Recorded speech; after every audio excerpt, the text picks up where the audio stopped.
Freight trains are getting longer and longer in the U.S., some stretching for 2 or 3 miles.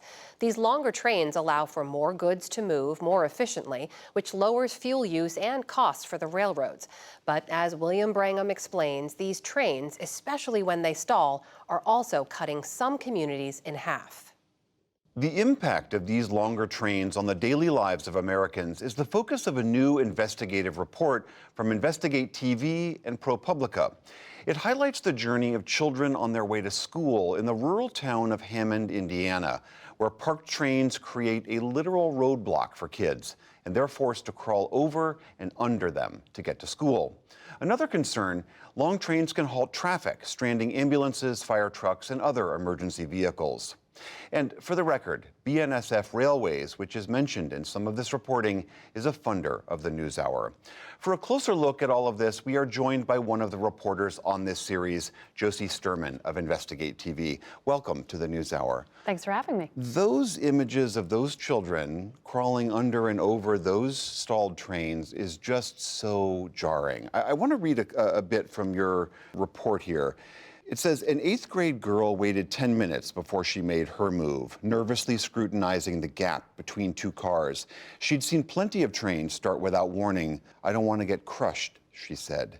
These stalled trains can literally start at any time? Any moment, no notice, and these children are just waiting. They wait at the bus stop in the morning to see if they can get through. They'll collect in large populations. Their parents are sometimes with them.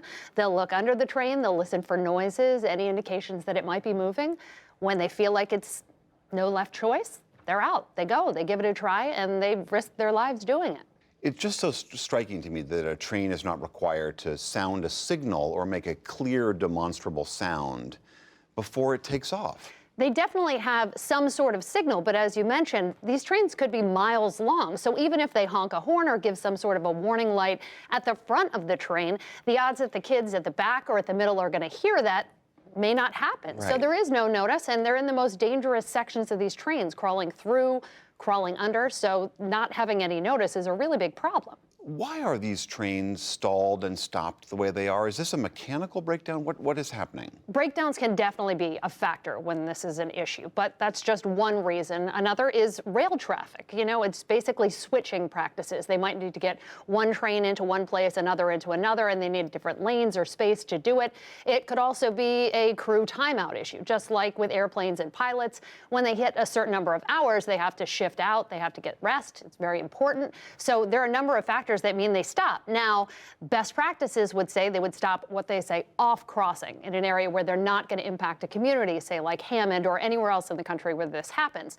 But that's not exactly what happens most of the time, because they want the trains to be in the fastest, most efficient place to move forward and keep the process going. So if that means they stop in the middle of a community and they limit the first responders, they cut off communities, that's the cost of doing business, I guess. This issue of blocking first responders, tease that out a little bit more. What happens in those cases? Well, we're talking about critical minutes here. If you call for an ambulance or you call for police, every second matters here. If you're having a heart attack, something's wrong with your child, you don't want to wait. And in many communities, these are life and death scenarios.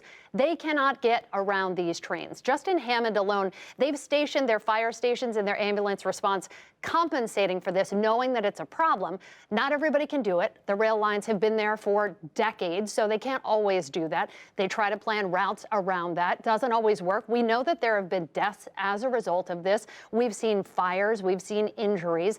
It's very real, because if it takes them miles out of their way to respond, that's the time they're not getting to you, and that has real life implications. I want to play a clip from an interview that you did with a firefighter in Hammond, Indiana, who was talking about the pushback that they've tried to do when they've gone to the industry about this. Let's listen to what he had to say.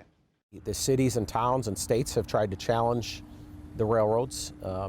Obviously, the railroads have come out well ahead, and so I don't know if they're giving us, the middle finger and saying we're going to do it because we've won in court, or if they're just ignoring it. But we need help.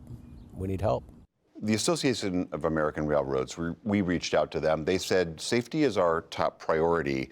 What has the railroad industry told you in regards to your reporting? Same thing. Safety is their priority, but at the moment, they pretty much have all the power here. This is a regulatory gray issue, so no one forces them to move. Nobody can tell them they can move. No one can really fine them.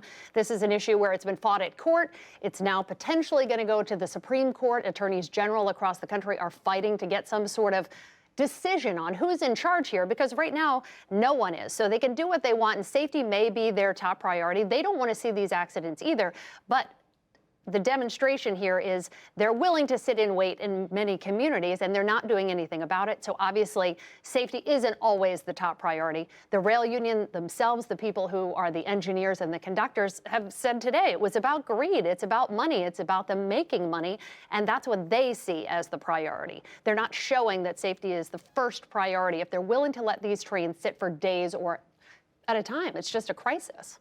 I know you've talked to lawmakers here in D.C., including Secretary Buttigieg at the Department of Transportation.